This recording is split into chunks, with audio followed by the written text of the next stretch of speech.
Bonsoir à toutes et à tous. Bienvenue pour ce webinaire qui est consacré justement aux arbres, avec un sujet qui est peu traité justement, qui est celui de la protection juridique que l'on accorde justement aux arbres et plus particulièrement aux arbres qui sont hors forêt.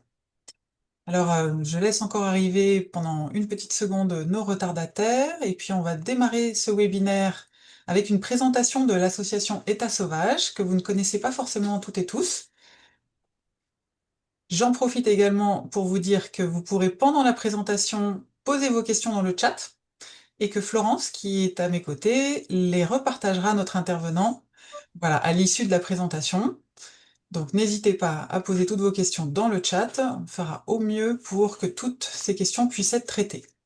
Et puis je vais prendre donc quelques petites secondes pour présenter l'association. Donc maître, si vous voulez bien juste passer la slide suivante.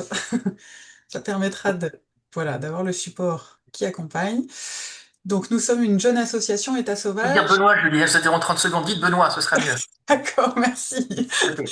Merci Benoît. Donc, du coup, nous sommes une jeune association État Sauvage qui est née en 2019. Donc, on a un peu plus de 6 ans d'existence. C'est une association de préservation de la biodiversité en France métropolitaine. Et nous allons agir sur deux grands volets. Donc, je veux bien que vous passiez sur la slide suivante, Benoît. Merci. Deux axes qui sont celui de la sensibilisation. Et ce webinaire, justement, fait partie de cet axe-là. Nous essayons de vulgariser les connaissances scientifiques, techniques, pour permettre au public de pouvoir être acteur, voilà, auprès de son territoire. Nous avons aussi un blog, nous partageons des articles et nous sommes aussi présents sur les réseaux sociaux. Et enfin, nous faisons des ateliers aussi sur le terrain, notamment en forêt. Et je vous invite, si vous avez l'occasion, à les suivre, notamment l'atelier Ma forêt est vivante qui reprendra en mars-avril. Et le deuxième axe sur lequel travaille État Sauvage, c'est la préservation des écosystèmes, notamment forestiers, puisqu'on acquiert, nous, des forêts que l'on laisse ensuite en libre évolution. À date, État Sauvage est donc propriétaire aujourd'hui de 7 forêts pour un peu plus de 45 hectares et on est en collecte actuellement pour une huitième forêt, donc n'hésitez pas à soutenir ce projet également pour un projet de 17 hectares dans le Causse Noir, très beau site que l'on souhaite pouvoir préserver. Et sans plus attendre, je vais donc maintenant présenter notre intervenant qui, ce soir, nous fait le plaisir de partager ses connaissances et compétences. Donc, c'est Maître Benoît Hartenstein, qui est notaire en Moselle, justement, et qui est enseignant à l'INFN sur la question des arbres. Alors, arbres hors forêt, c'est-à-dire urbains et champêtres. Il consacre une part importante, justement, de son travail à la reconnaissance juridique des arbres. Très précieux pour nous. Donc, Maître Benoît Hartenstein est membre actif de l'association Arbre, que vous connaissez certainement, également d'un cercle de juristes pour les droits de la nature, et il milite pour une loi Arbre intégrée au Code de l'environnement. Alors, avec son groupe de réflexion, il propose des solutions simples et applicables permettant d'introduire des clauses dans les actes notariés pour justement signaler et protéger des arbres significatifs, ou encore pour établir des contrats entre voisins et préserver les arbres limitrophes. Et donc, sans plus attendre, je vous laisse la parole. Merci. Merci Julie. On se prénomme. Ravi d'être avec vous tous ce soir. Alors j'ai un visuel d'accompagnement et je vais le lire. C'est un continuum qui me permet de présenter mes propos. Et déjà bonsoir à tous, bien sûr. Et effectivement, alors vous voyez au niveau du droit, on peut dire que les arbres, c'est les grands oublies de notre droit.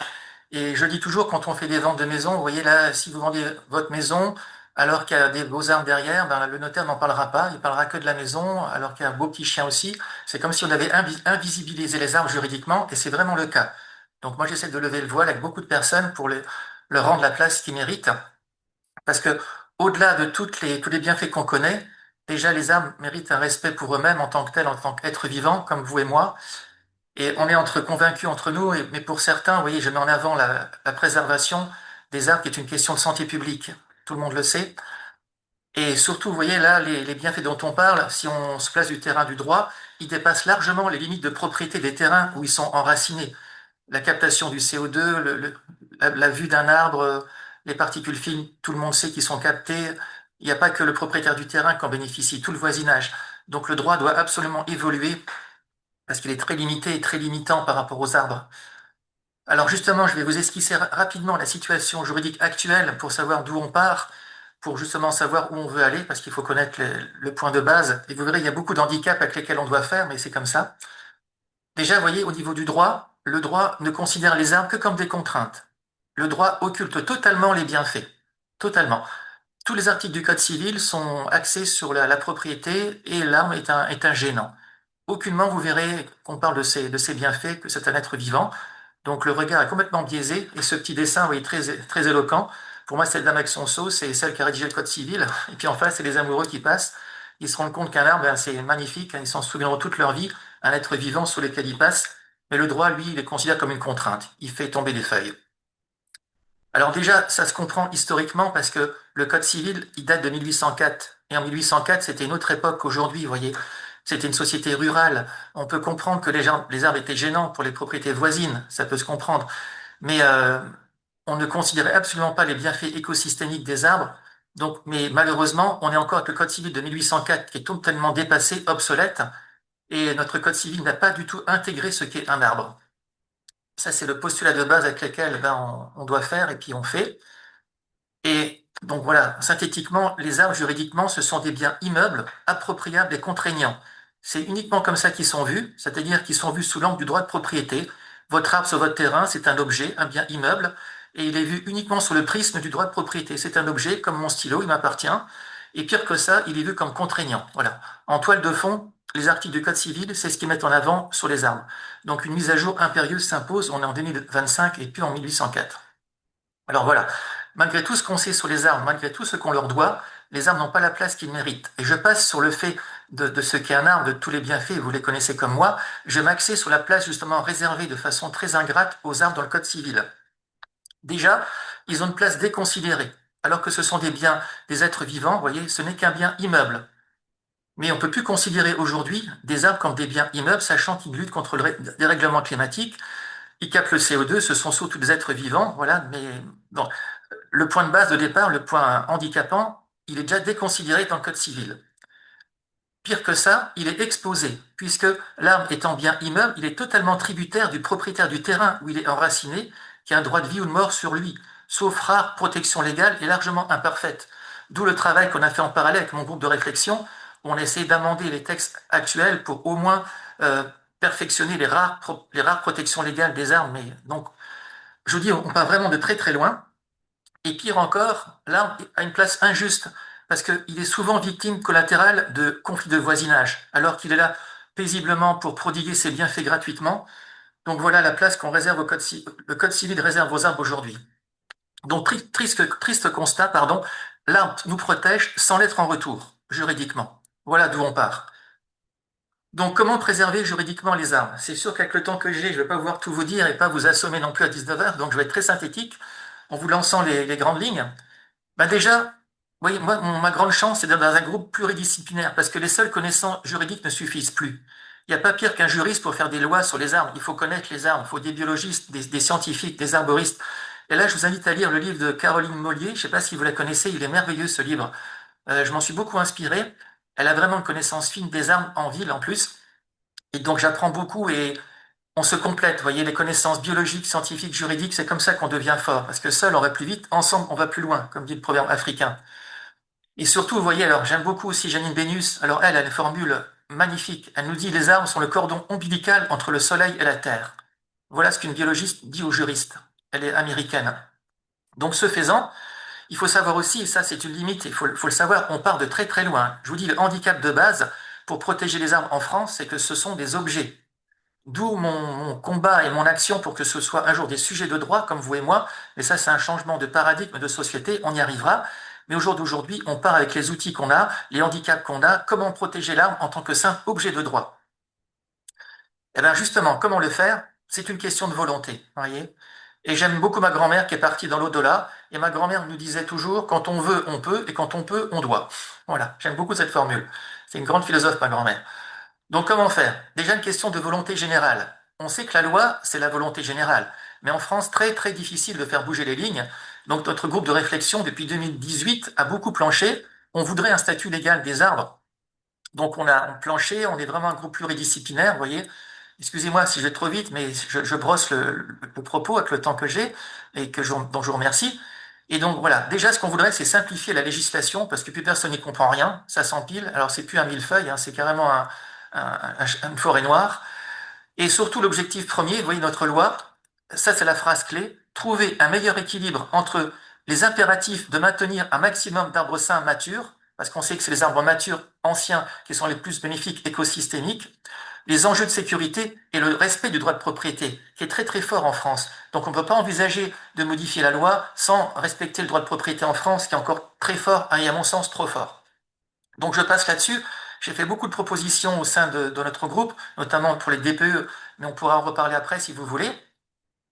Une des propositions du groupe que j'aime beaucoup, c'est qu'aujourd'hui, il existe un titre d'expert forestier, mais pas d'expert arboriste. N'importe qui peut se dire expert arboriste. Et vous voyez le résultat, après, si on fait venir quelqu'un qui ne s'y connaît pas, même plein de bonne volonté, comme on touche aux vivants, on voudrait qu'il y ait un titre d'expert arboriste pour avoir le droit de toucher aux arbres. Pour vous dire aussi, on a bien avancé, on a été à l'Assemblée nationale, au Sénat, on a vu une table ronde dernièrement. Donc on a conscience par contre qu'en France, c'est très compliqué et lourd pour aboutir. Donc on désespère pas. Et à côté de ça, moi comme notaire, je sais qu'aussi la volonté individuelle peut permettre d'agir sans attendre. On peut conférer un statut contractuel aux arbres en faisant un bon usage du droit de propriété. Vous voyez, pour ceux qui ont la chance d'être propriétaires, ils peuvent entre leurs mains, le droit de propriété, moi je dis c'est un outil. C'est pas l'outil qui est dangereux, c'est l'utilisateur. Un propriétaire responsable, vertueux, il protégera son arbre, même si c'est un objet. Donc comment faire? Ben déjà par les prises de conscience, voyez. Ça, c'est le chêne de Saint-Maur et des Fossés qui est encore exposé aujourd'hui. Il était là avant nous, il sera là après nous. On se doit de le protéger. C'est un bien qui se transmet, un être vivant qui transcende les générations. Donc voilà, je passe là-dessus. Il met des décennies à s'établir. Plusieurs générations d'hommes doivent en prendre soin. Et ce qu'il faut savoir, c'est très important, je vous le dis pour ceux qui ont la chance d'être propriétaires, les contrats légalement formés tiennent lieu de loi à ceux qui les ont faits. Autrement dit, un acte notarié à force de loi entre les parties. C'est relatif, mais sur votre propriété, on peut imposer des contraintes à quelqu'un qui les achète et ça fait la loi sur le terrain. On n'aura pas effectivement protégé tous les arbres de France, mais au moins faisons à notre niveau sur notre terrain. Comment? Eh ben déjà, en utilisant bien le droit de propriété, puisqu'on nous dit qu'on est propriétaire d'un arbre, pour moi c'est incongru. On est plutôt responsable des arbres. Alors déjà, pour moi, c'est des bons réflexes à avoir. Lesquels? Déjà, vous voyez, si vous avez un jour la chance d'être propriétaire ou si vous l'êtes, et moi, dès que je reçois un dossier de mes clients, ben, je les sensibilise. Est-ce qu'il y a des arbres sur votre terrain? Ils me disent oui. Et déjà de les nommer, de mettre un focus dessus, c'est les reconnaître. Parce qu'aujourd'hui, on n'en parle pas. Je sensibilise aussi les agences immobilières à mentionner dans les mandats de vente les arbres. Demain, vous vendez votre maison, n'oubliez pas de dire à l'agent immobilier, sur mon terrain, il y a un séquoia, un platane, voilà, et on le mentionner. C'est déjà une première reconnaissance, sachant qu'on part de très très très loin, puisqu'ils sont invisibilisés. Et donc, du coup, comment faire aujourd'hui pour protéger les arbres qu'on a entre nos mains? Puisque je dis entre nos mains, on ne peut pas s'estimer propriétaire d'un arbre qui a 150 ans, c'est incongru. Pour moi, c'est même déplacé. On en est responsable. Donc, comment faire pour protéger les arbres au cœur des propriétés, en limite de propriété ou lors des transferts de propriété? Donc, quelques pistes que je vous lance. Déjà, on peut penser aux ORE. Alors, c'est un gros mot juridique qui permet de protéger les arbres sur son terrain. J'ai un exemple très éclairant. Excusez-moi si je vais vite, mais je vais pas trop vite, Madame Julie? Je vous entends pas, pardon. Oui, ça va, ça va. C'est vrai que Ça va? vous pouvez prendre un peu votre temps. Je pense que tout le monde sera content aussi. Je vais un peu vite. Prenez votre temps. Je vais un peu vite parce que j'ai tellement et je ne vais pas m'apesantir et vous submerger, hein, c'est la difficulté. Bon, j'y vais. Regardez, là j'ai un exemple très éclairant. En Corse, je vous lis le texte. En Corse, à Lama, dans un petit village de Balagne, plusieurs propriétaires de jardins ont signé une ORE avec la commune. Dans cet acte, les propriétaires se sont engagés à ne planter dans leur jardin que des espèces végétales originaires de Corse et à laisser serpenter sur le terrain un sentier botanique ouvert au public. Les billets d'entrée sont au bénéfice de la commune.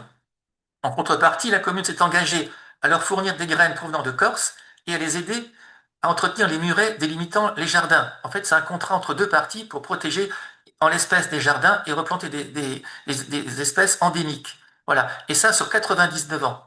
Donc la personne qui a fait ça sur son terrain, quand elle vendra, quand elle disparaîtra, ses ayants droit devront respecter l'engagement pris avec la commune. Ça s'appelle une ORE. Alors plusieurs exemples.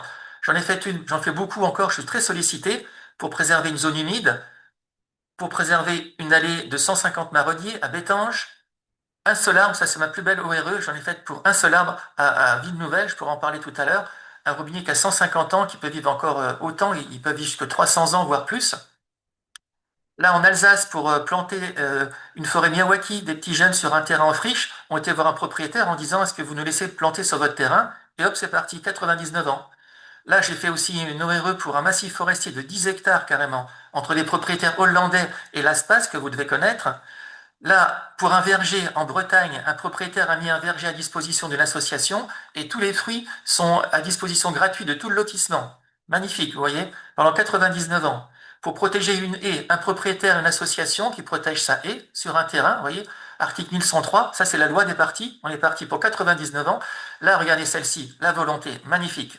À Meudon, une dame me contacte pour faire une ORE pour une copropriété.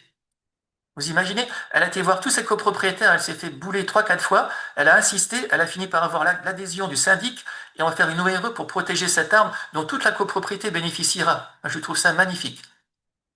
J'en ai fait une tout dernièrement avec à mon recours et regardez ce qu'on a fait aussi. J'ai fait faire parrainer par l'école maternelle. Donc on a un parrainage des petits-enfants qui ont 5 ans, qu'on va annexer au contrat et je me dis dans 50 ans, si le maire a une mauvaise idée de changer la forêt en lotissement, le petit jeune qui a 5 ans, il en aura 85 dans 80 ans, il ira voir le maire en disant, Monsieur le maire, en 2025, j'ai parrainé la forêt, je veux que ça reste une forêt. Voilà, donc pour vous dire, on peut envisager plein de solutions alternatives pour aller loin dans le temps.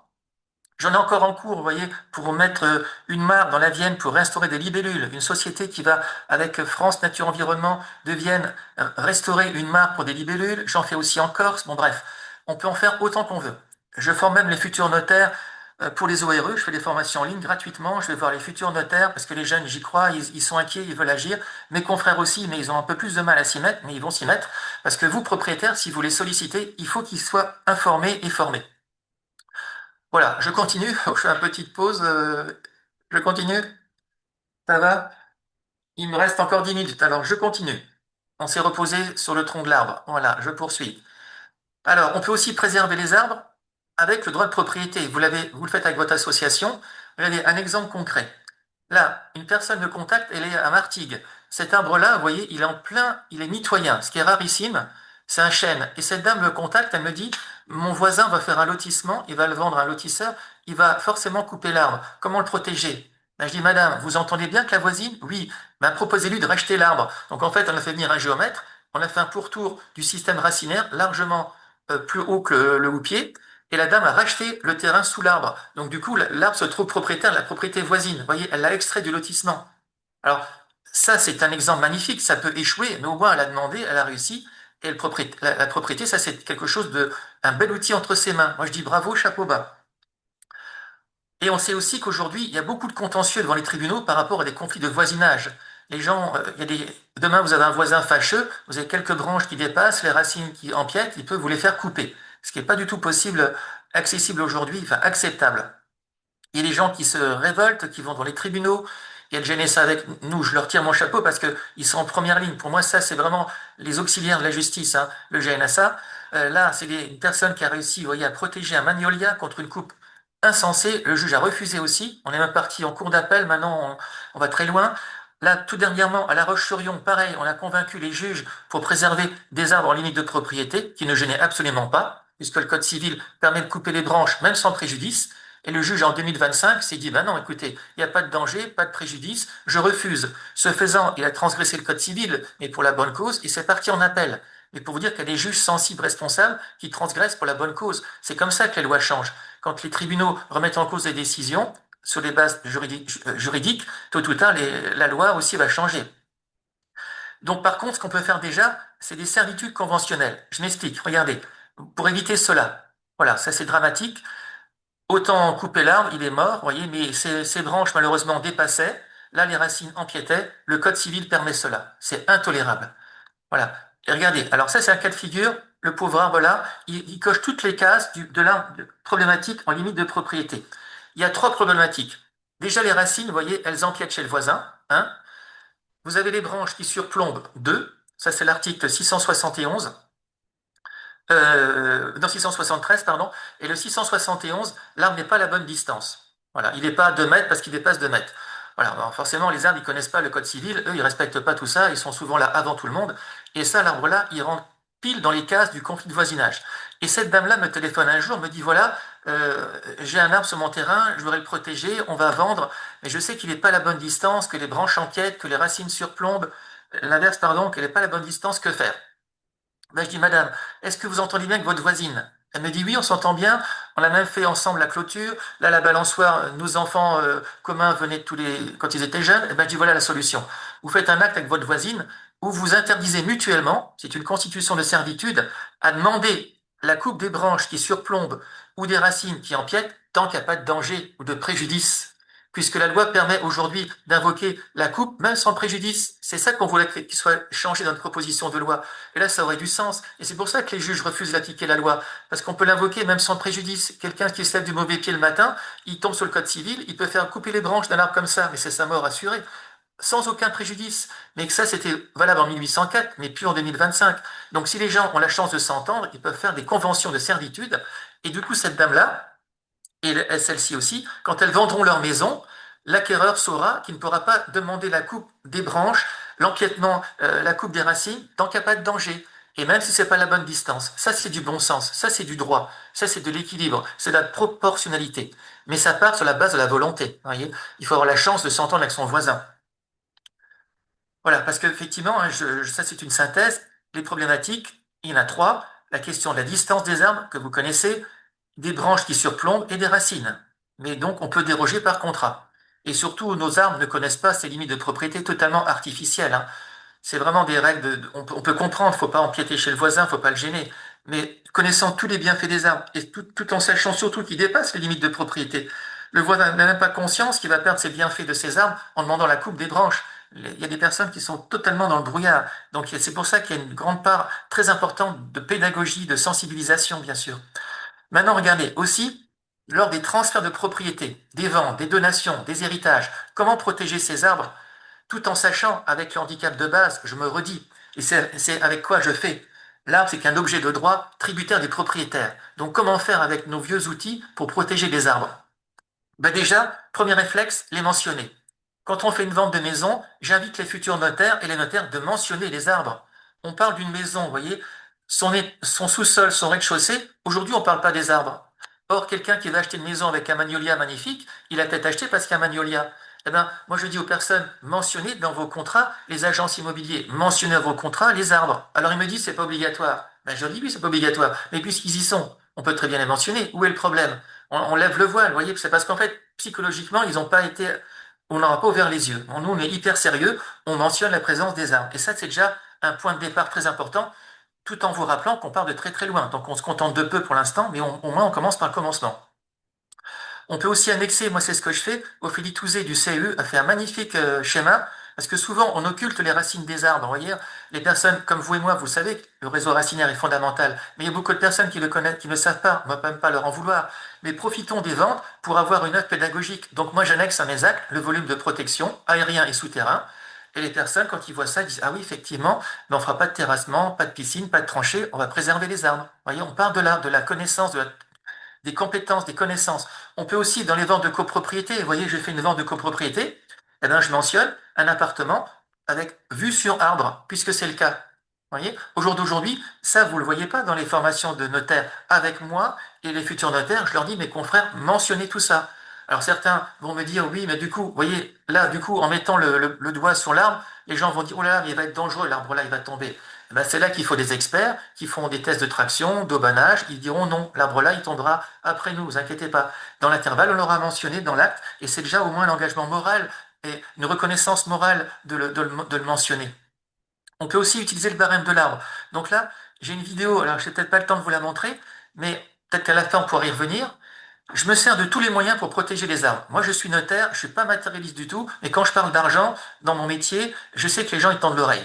Donc, ceux qui n'aiment pas les arbres, je leur dis, écoutez, vous avez une maison, elle n'est pas très très belle, vous avez un magnifique arbre, c'est grâce à l'arbre que votre maison, il vaut plus. Ah oui? Ben oui, tout à fait. Et en plus, on a créé un barème, je dis on, parce que c'est le CEE, Plantes et Cités, Copalm, on peut donner de valeur aux arbres, même si pour moi, ils sont inestimables. Et donc, du coup, les personnes qui n'ont pas conscience de l'importance des arbres ou qui pour eux sont indifférents, ben, quand je leur dis que leur maison a plus de valeur avec un arbre, eh ben, du coup, ils vont la garder. Vous voyez, c'est aussi un outil pour sensibiliser à la préservation des arbres dans ce monde matériel où on est. Donc, j'accepte ce monde, nous y sommes, on fait avec.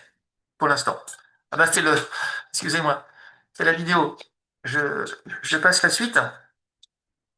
Oui, je passe la suite. Autre réflexe, on peut demander aussi le maintien des arbres. C'est plus difficile parce que là, c'est la volonté des deux parties. Mais comme dit, qui ne demande rien n'a rien. Il faut tenter.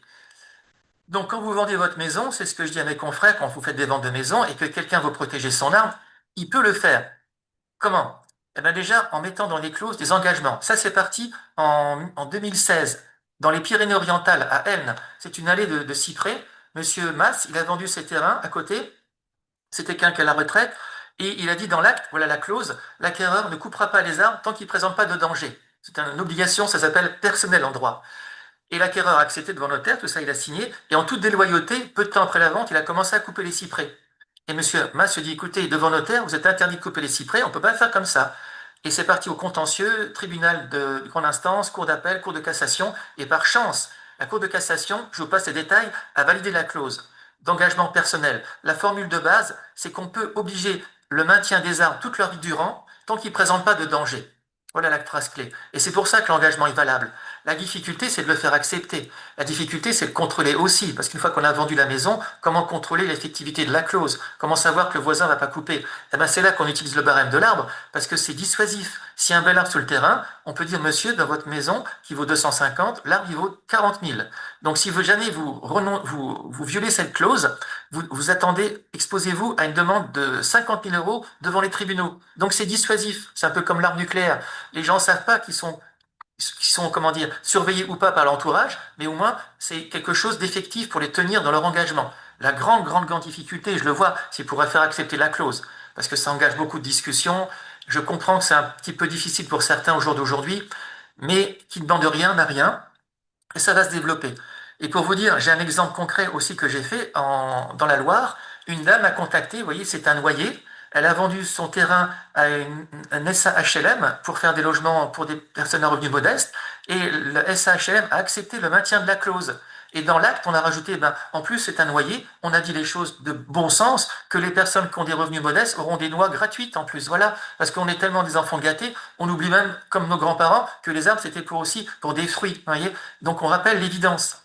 Et ça a été accepté dans cet acte. Je suis en train de faire une vente dans le Vaucluse. Et là, regardez, la chance qu'on a, c'est que dans le Vaucluse, il y a beaucoup de Hollandais qui achètent. Et là, comme ils connaissent pas le droit français, on va leur dire que c'est obligatoire de maintenir le micocoulier dans l'acte. Ils n'auront pas le choix. Ils vont dire, ah, c'est super ça. Puis après, ils vont en parler en Hollande en disant, ah bah tiens, en France, vous avez vu, ils font ça. Donc du coup, j'ai dit, cette dame, madame, on a un boulevard, allons-y. Allons-y, on va leur imposer la clause. Et ils vont pas savoir d'où ça vient, ils vont être d'accord. Voilà. Ça, c'est une belle chance. Et je m'en servirai comme exemple après, et vous avec, si vous voulez bien. Alors, proposition de notre groupe de réflexion, une des propositions nombreuses. On voudrait aussi, vous voyez, quand on fait des ventes, nos notaires, c'est à l'occasion des ventes qu'on peut aussi détecter des beaux arbres. Eh bien, on pourrait dire aux notaires, vous devrez prévenir les mairies que sur le terrain de Monsieur Dupont, au fond du village, il y a un bel arbre. Mairie, vous pouvez, dans le PLU, prendre des règles de protection, espace boisé classé, éléments de paysage. On peut, à l'occasion, informer en cas de vente les mairies aussi. Elles le feront ou elles le feront pas, on est sur la base de la volonté. Mais comme dit, qui ne demande rien n'a rien. Allons-y. Jusqu'à un moment, ce sera évident tout ça. On peut aussi regarder. J'ai fait le premier testament de France à une dame. Là, j'aime beaucoup cette histoire-là. Vous voyez, ça c'est Rémi. Je l'aime bien ce mec-là. J'aime bien les arboristes grimpeurs. C'est des mecs sympas et courageux en plus. Rémi, un jour, il va à Thiaucourt-Régneville et il voit ce magnifique platane. Il frappe à la porte de cette dame. Il dit, Madame, est-ce que je peux prendre mon déjeuner dans l'arbre? Et Madame Adam, pour pas la nommer, qui est célibataire, âgée, elle se dit, Ouh là là, qu'est-ce que vous voulez, jeune homme? Ne me dérangez pas. Hors de question que vous rentrez chez moi. Elle là, il conduit. Seulement, Rémi, qui a une bonne tête, il revient avec sa collègue arboriste grimpeur, il insiste, il dit, Madame, est-ce que je peux déjeuner avec mon ami? Vous voyez l'arbre un peu, quand ils sont montés comme il est beau, est-ce que je peux monter dans l'arbre, déjeuner avec sa copine? Ça a rassuré Madame Adam. Madame Adam lui dit, vous montez dans l'arbre à une condition, c'est que vous m'aidez à le protéger. Parce que j'en ai parlé à la mairie, au département, tout le monde me dit oui, on va vous aider, j'ai pas de retour. Et Rémi qui me connaît, il dit pas de souci, je connais un notaire, et c'est parti. On a transposé la clause de vente dans un testament.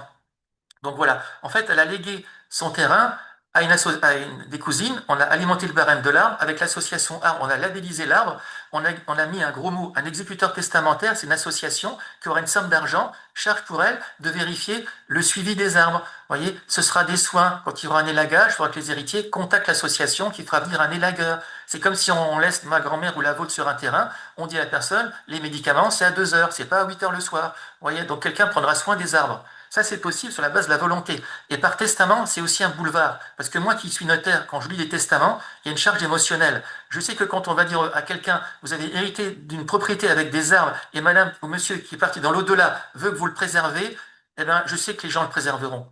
Et en plus, si on lègue ça à des associations qui revendront, ça fera coup double. Non seulement il y aura de l'argent pour l'association qui héritera, qui vendra, et l'acquéreur derrière lui, je suis sûr qu'il prendra l'engagement, peut-être à contre-cœur pour certains, mais d'autres seront honorés de respecter la mémoire d'un mort et de respecter un arbre sur son terrain. Alors voilà. Maintenant, tout ça, c'est largement insuffisant. Il faudrait revoir le droit de propriété en France. Vous voyez, la dimension collective de l'arbre ébranle l'individualisme du droit de propriété. En France, le droit de propriété, il est inviolable et sacré, il est exorbitant.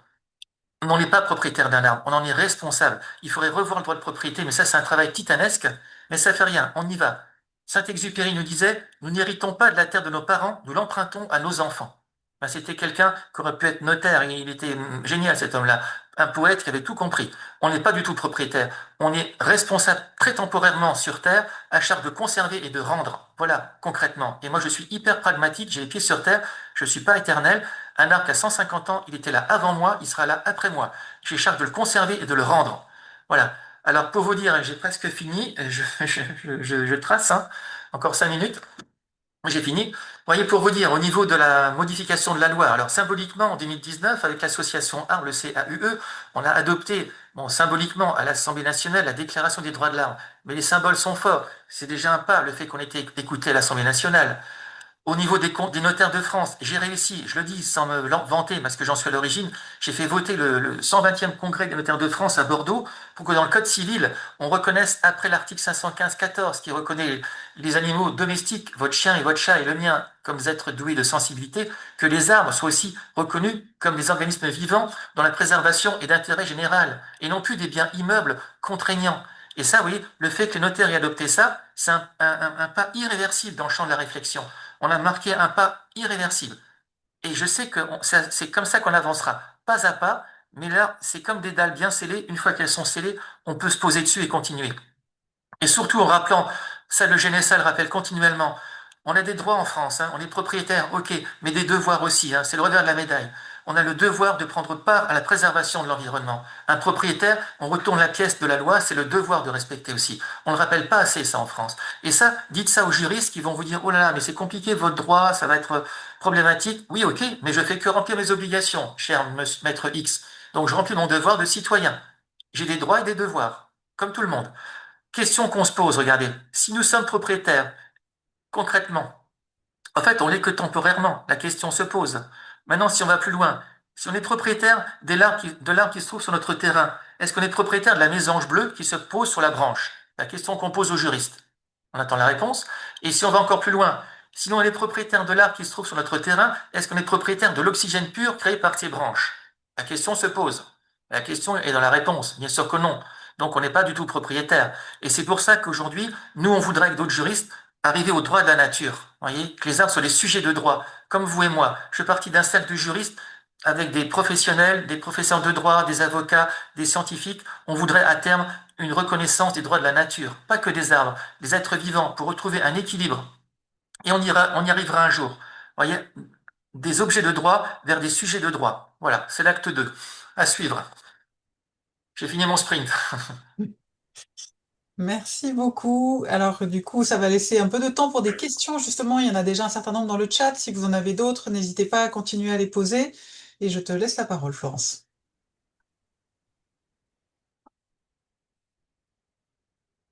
Il nous manque juste ton micro, Florence. Oui, alors bonsoir à tous.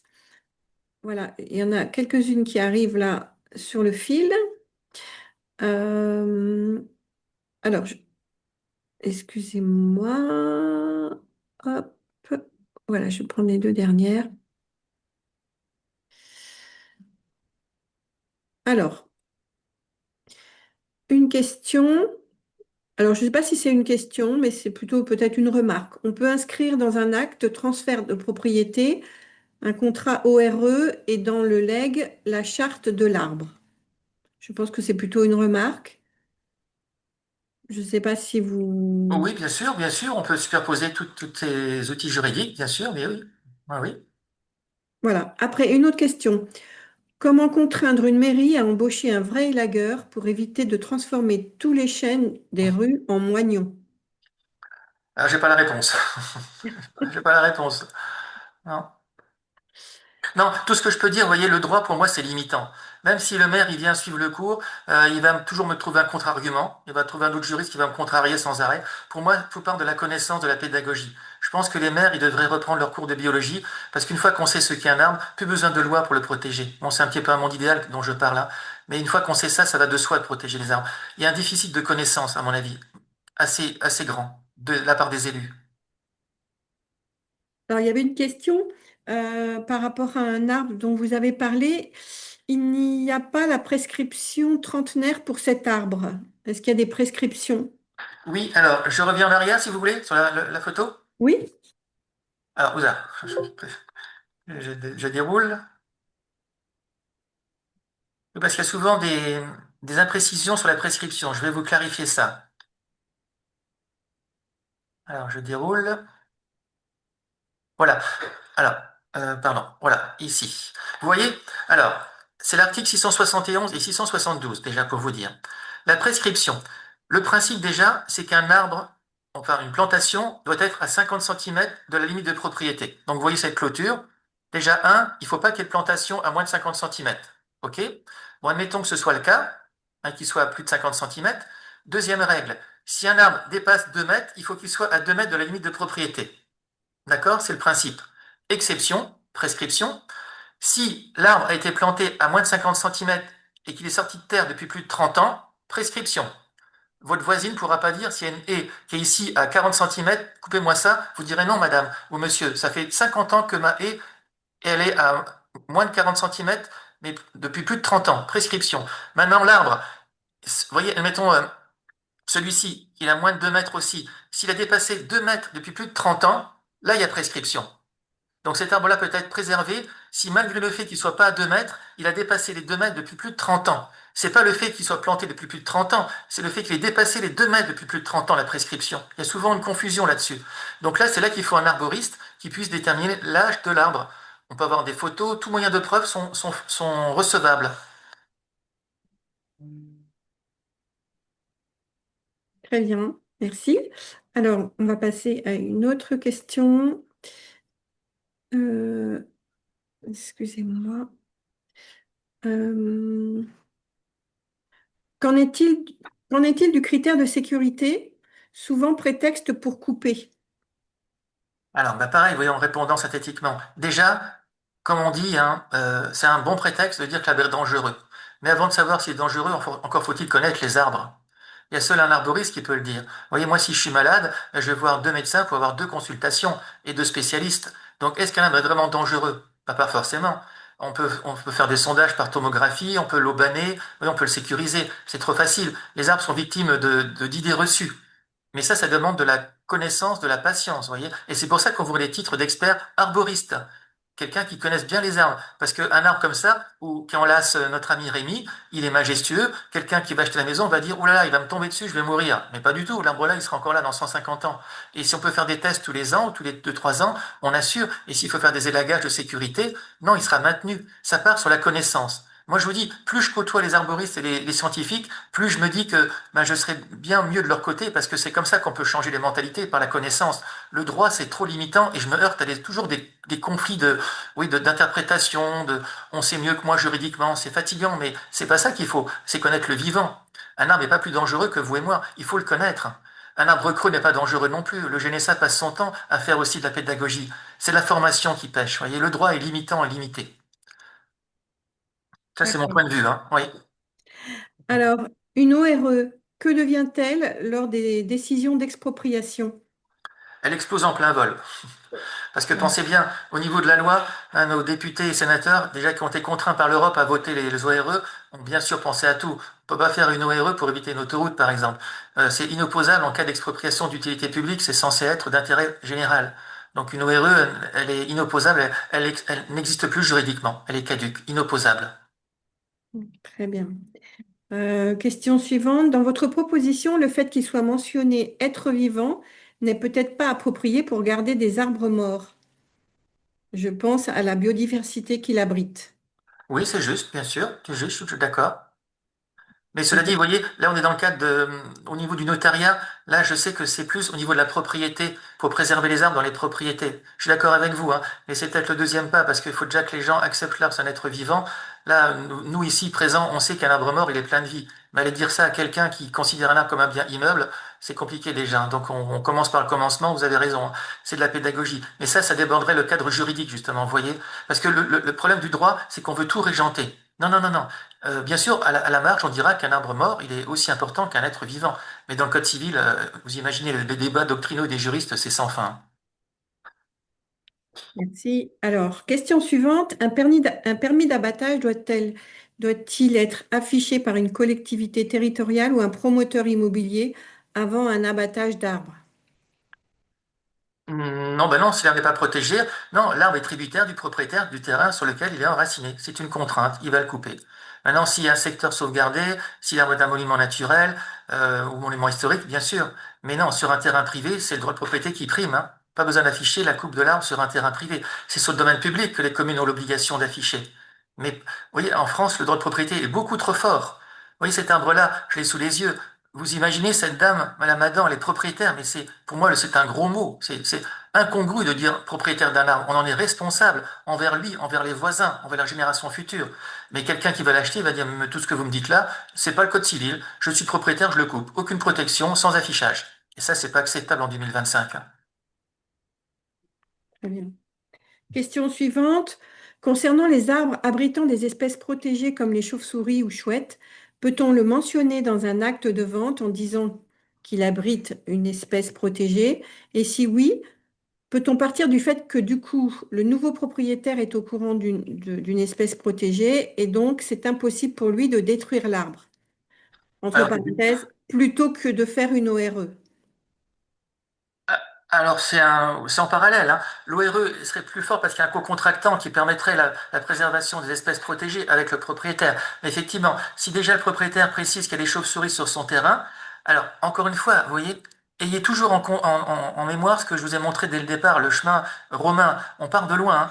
Donc, ce sera déjà, si les gens veulent bien vous écouter et vous écoutent, on va le mettre dans l'acte, les espèces protégées. Alors, on sait qu'ils sont protégés au niveau du code de l'environnement. Mais pareil, si les gens les coupent, qui va actionner la loi contre eux? Il faut prévoir des sanctions dans le contrat, vous voyez? Mais ça fait rien, peut-être qu'on n'y arrivera pas, au moins d'en parler, ça alertera les gens. Et là où je suis optimiste sur la nature humaine, malgré tout, moi j'ai vu beaucoup de personnes que je croyais complètement débiles, hein, je vous le dis, des gros demeurés. En fait, non, ils n'étaient pas du tout connaissants, vous voyez? Et du coup, on me dit, bah, effectivement, le pire des mots, c'est l'ignorance, hein. Donc il y a des gens, j'assure, autour de nous, on se dit, mais c'est des demeurés, mais pas du tout, ils ne le savent pas. Donc effectivement, vous avez raison, parler des espèces protégées, s'il y en a, et les gens, vous serez peut-être surpris, ils vont dire, mais c'est super ce que vous me dites là. Et voilà, c'est magnifique ce que vous dites. Et à l'occasion des ventes, des transferts de propriété, les propriétés passent de main en main, c'est l'occasion de faire de la pédagogie. Oui, je vous rejoins, c'est une bonne idée. Alors, une autre question. Peut-on vendre ou donner un arbre à une association, par exemple, indépendamment du terrain où il se trouve? Alors non, parce que comme l'arbre est enraciné, il faut faire venir un géomètre. Vous vous rappelez l'arbre de Martigues, hein? Donc par contre, faire venir un géomètre, il peut très bien faire un rayon, enfin, un rayon autour de l'arbre qui correspond au moins à la hauteur de l'arbre, hein, minimum de la hauteur, le rayon, voilà, au sol. Et par contre, il faut donc acheter cet arbre-là. Après, il faut prévoir des droits de passage certainement pour accéder. Mais je l'ai fait effectivement. En Bretagne, j'ai une personne qui est en train d'acheter le terrain, l'arbre du voisin, et on a fait venir un géomètre. Mais vous voyez, l'arbre n'est pas en suspension, il est enraciné, donc c'est le terrain qu'il faut acheter. Et l'arbre avec. Mais c'est pas D'accord, l'arbre, sans le terrain. très bien. Merci. Alors, une autre question. Donc, quelqu'un qui trouve la présentation très intéressante, qui est fiscaliste, et elle dit, je faisais l'observation que le crédit d'impôt pour l'exploitation des forêts n'est pas conditionné à une exploitation durable. Y a-t-il des initiatives à ce sujet? Alors, avec le groupe de réflexion, on a étudié tous les textes en France des lois, mais hors forêt, justement. On n'a pas étudié le code forestier. C'est un pan à part économique. Donc là, je ne saurais pas vous dire. Par contre, ce qu'on souhaiterait au niveau des ORE, c'est qu'il y a un avantage fiscal en cas d'héritage. Vous voyez, quelqu'un qui a grevé son terrain pour 99 ans en interdisant de couper les arbres et de laisser une barre à ses héritiers, ce serait que normal que la collectivité le reconnaisse et l'exonère de droits de succession en tout ou partie. Là, pour les ORE. Au niveau du droit forestier, c'est vraiment un pan à part. Je ne saurais pas vous répondre dans le détail là. D'accord. Une autre question. Locataire d'un appartement en rez-de-jardin avec un sorbier des oiseleurs entretenu, que j'apprécie ainsi que les oiseaux, ma voisine du premier étage m'attaque au tribunal pour le faire abattre car sa vue serait gênée. Comment puis-je me défendre? Ben alors, si c'est que la vue, alors après, on est dans les troubles anormaux de voisinage. Vous voyez, ça aussi, c'est un contentieux récurrent. Il faut que cette dame prouve que l'arme lui crée un trouble anormal de voisinage. Mais qu'est-ce qu'un trouble anormal de voisinage? Les juges, aujourd'hui, vous voyez, ben, c'est essentiellement quand il y a des dangers. Mais c'est normal qu'il y a des oiseaux sur une branche, des feuilles tombent. Donc ça, c'est un contentieux. Et là, je peux vous donner des jurisprudences en cours. L'objectif, c'est aussi d'éveiller sur les bienfaits des armes pour contrebalancer. Le fait de capter l'oxygène, de faire de l'ombrage, de rafraîchir les températures, ça vaut quand même le coup d'avoir quelques feuilles qui tombent. Donc c'est pas un trouble anormal. Mais là, on est dans le contentieux pur et dur. C'est très compliqué. Ça, c'est effectivement un moyen juridique que les avocats se servent pour des fâcheux, parce que moi, ces gens-là, je les appelle des fâcheux. Bien. Alors, dans le même style, dans une copropriété, les copropriétaires ont voté en assemblée générale l'abattage d'un sapin dans la cour commune qui ne représente pas de danger. Je m'y suis opposée, mais la majorité a voté pour l'abattage. Que faire? Malheureusement, à moins de faire annuler la délibération et pour défaut de quorum ou de majorité, le droit de propriété prime.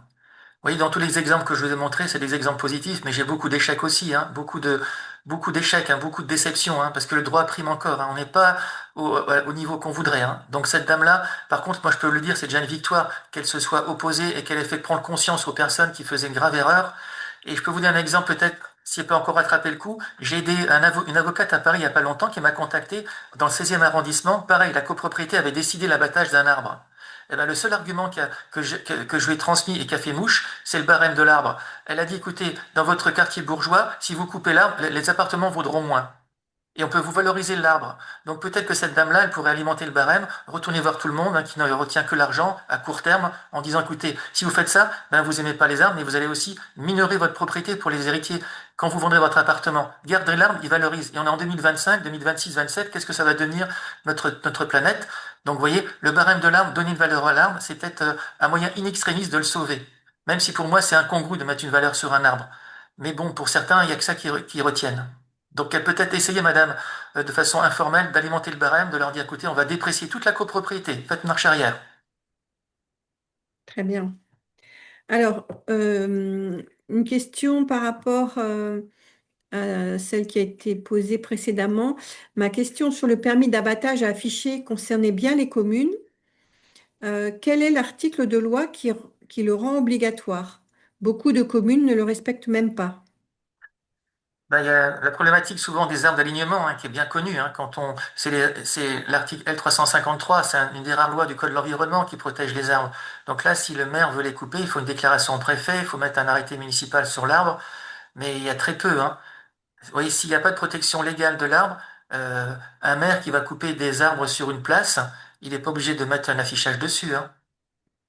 Non, parce que l'arrêté municipal, il est publié en mairie. Donc les gens sont censés aller en mairie, mais personne n'y va. Donc un jour, on va sur le parking, il n'y a plus d'arbres. Puis on va dire au maire, mais vous ne me l'avez pas dit. Ben, il va dire si, c'est affiché sur le panneau dans la mairie. Voyez? Donc les lois, je vous dis, c'est ça, c'est pour ça que je suis tellement engagé. Vous voyez, toutes vos questions pertinentes et justes, mes réponses, elles vous choquent, mais je dis, mais comment c'est possible en 2025? Ben, comment c'est possible? Parce que l'arbre, c'est un bien immeuble, appropriable et contraignant. Voyez? Et le maire, lui, il a peur de tout.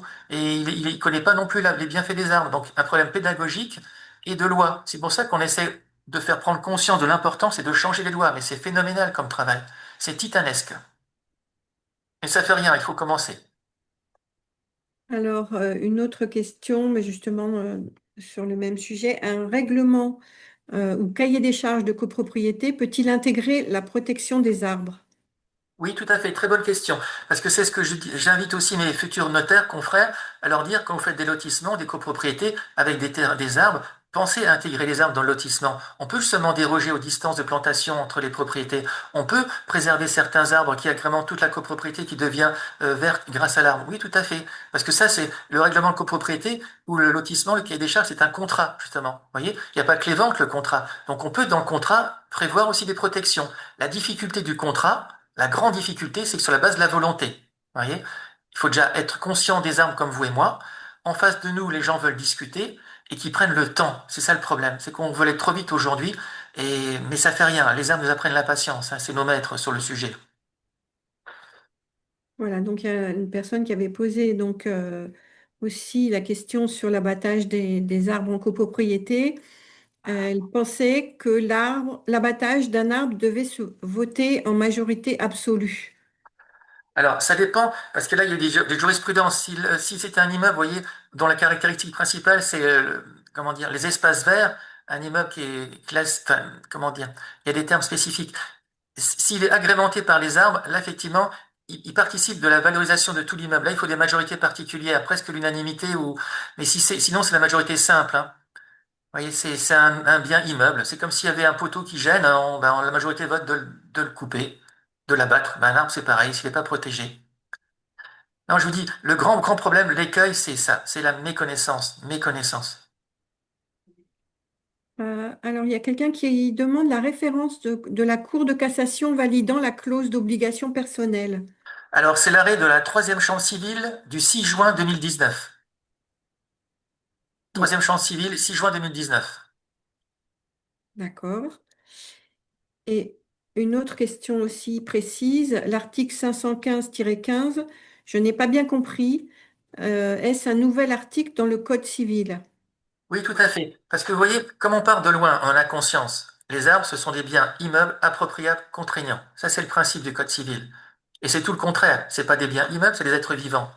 Ils sont pas contraignants, c'est d'intérêt général.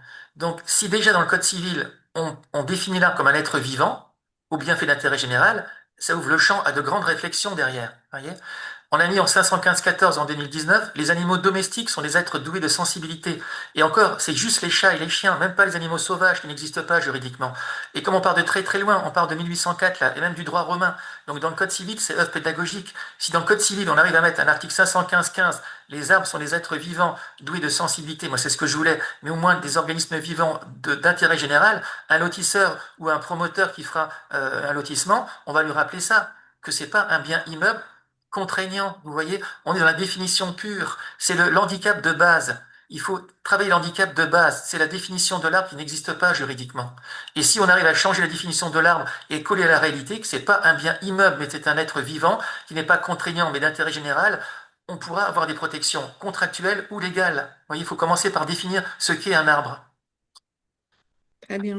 Et alors justement, par rapport au barème de l'arbre, quelqu'un donc nous fait remarquer que les arbres en milieu rural et forestier ont peu de valeur. Alors, si vous voulez, je peux vous montrer avant de finir justement le barème de l'arbre durant une petite vidéo. Très bien. Vous voulez? Alors, il faut savoir qu'il a été créé pour les arbres urbains et champêtres, comme on disait, hein, pas forestiers, hein. Mais il a vocation à servir justement pour protéger les arbres en terrain public, hein, communes, départements, État et privé, hors forêt. Alors regardez, on peut peut-être finir là-dessus. Merci de la question parce que il est très bien cette petite vidéo est très synthétique et très parlante. Vous allez voir. Ah ben, j'étais trop vite là. Voilà.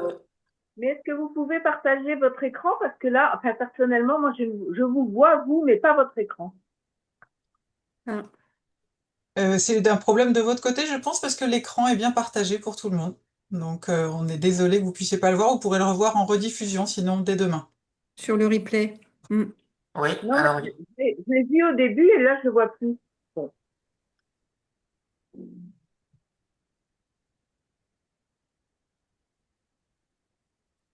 Alors, par contre, si vous voulez mettre la vidéo un peu plus grande, il faut remettre en diaporama, je pense. C'est tout en bas, le petit diaporama. désolé, je ne suis pas doué, ma secrétaire est pas là. Oui, je suis handicapé. Vous C'est du allez tout en 20e bas. siècle, je ne suis pas du 21e, hein. Ce sera petit. La valeur intégrale évaluée des arbres est un nouveau barème de calcul qui prend en compte toutes les caractéristiques d'un arbre, le site sur lequel il est implanté, mais également les agréments et désagréments. Ce barème s'appuie sur des bases de données scientifiques reconnues et mises à jour régulièrement. Il a pour ambition de devenir un outil de référence français reconnu par les gestionnaires, les assureurs, les juristes et l'État. L'objectif de ce barème est de protéger les arbres de façon préventive. En prenant conscience de l'importance des arbres, en sensibilisant le public, les élus et les entrepreneurs lors d'aménagements, lors d'actions de communication ou pour défendre des budgets d'entretien du patrimoine arboré. Mais c'est aussi de protéger les arbres de façon répressive.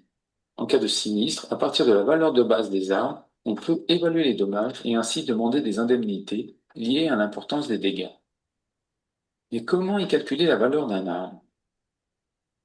En premier, on estime l'essence et son prix en pépinière. Ensuite, les bienfaits qu'il apporte à la communauté. Il limite par exemple le réchauffement climatique.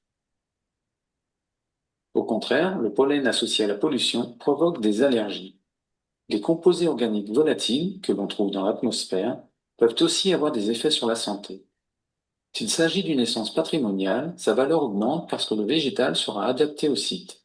Par contre, s'il s'agit d'une essence invasive, sa valeur sera moindre. La valeur de l'arbre varie aussi en fonction de ses dimensions. Plus il est haut, large et âgé, plus sa valeur est importante. On prend en compte également son agrément, son esthétique et la plus-value qu'il apporte au paysage. Un arbre protégé dans un document d'urbanisme bénéficie de plus de valeur. Un arbre est précieux s'il est isolé à la campagne et rare en ville. Un arbre qui a un coût d'entretien trop élevé aura une valeur moindre. Mais sa valeur varie également en fonction de la qualité de son entretien. Si l'arbre est entretenu régulièrement et dans les règles de l'art, ou au contraire, si l'entretien n'est pas régulier ou inadapté. L'arbre peut être soit un agrément ou un désagrément pour la population. La qualité écologique de l'arbre apporte une valeur positive. Un arbre qui présente un risque pour la sécurité des personnes et des biens voit sa valeur diminuer. Si l'arbre est en mauvaise santé, sa valeur est moindre. Et enfin, la valeur d'un arbre exceptionnel, sélectionné en tant qu'arbre remarquable, est alors multipliée. Mais qui sont les utilisateurs potentiels de ce barème? Les propriétaires, publics et privés, les gestionnaires, les maîtres d'œuvre, les experts, les assureurs et les instances juridiques. Le barème est facile à utiliser. Rendez-vous sur le site internet de Plantécité, emplissez les 11 critères demandés. Le résultat est immédiat et gratuit. Mais il faut également pouvoir estimer la dégradation subie par un arbre. Pour cela, il existe le barème d'évaluation des dégâts. Il permet de recenser toutes les dégradations qui peuvent affecter un arbre. Altération des branches et du houppier, altération du tronc, altération du système racinaire, altération de l'arbre entier. Ce barème est indissociable du barème de la valeur intégrale évaluée de l'arbre.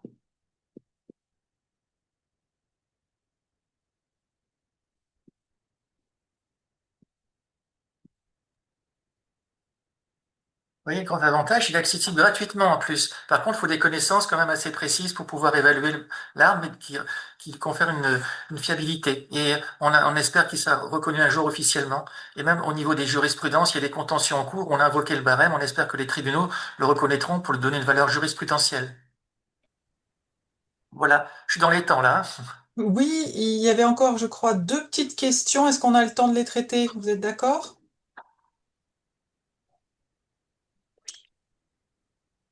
Benoît, je pense que oui alors. Ah oui, ah, Il me pardon, oui, bien partage sûr, oui, la excusez-moi. moyen. C'est pas que c'était à moi. Bien sûr, je suis d'accord. Oui, Oui. excusez-moi. Euh, ben, je prends la première, Florence, et Oui, je te laisse la dernière. oui. Donc, j'ai une question qui est sur les alignements d'arbres protégés par le Code de l'environnement. Leur porter atteinte sans les obligations préalables obligatoires est devenue une infraction pénale passible de sanctions. Il faut donc informer les élus au plus tôt de leur interdiction d'abattre ou d'élaguer à tort. Alors, je pense que c'était une information plus qu'une question, mais Mais la sanction est ridicule, hein. C'est une amende très ridicule, hein. voilà. Et je sais pas, Florence, si tu avais noté l'avant-dernière. En fait, il y a des personnes qui ont partagé des liens, Ouais. donc sur le barème de l'arbre. Et puis, ah oui, sur l'article 515-15, donc la personne demande si cet article existe déjà. Non, non, si vous voulez, c'est au niveau du notariat. Les notaires, on a une force quand même assez importante de propositions de loi. Chaque année, on a des congrès depuis 1850 et on fait des propositions après mûre réflexion. Et souvent, nos propositions sont traduites en loi. Donc, le fait de faire adopter en congrès à Bordeaux cette proposition de texte du Code civil, ça nous donne un argument de plus pour le porter auprès du législateur.